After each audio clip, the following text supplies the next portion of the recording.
يا أيها الناس إنا خلقناكم من ذكر وأنثى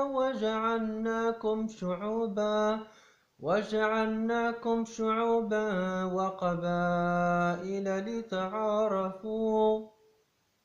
إن أكرمكم عند الله أتقاكم إن الله عليم خبير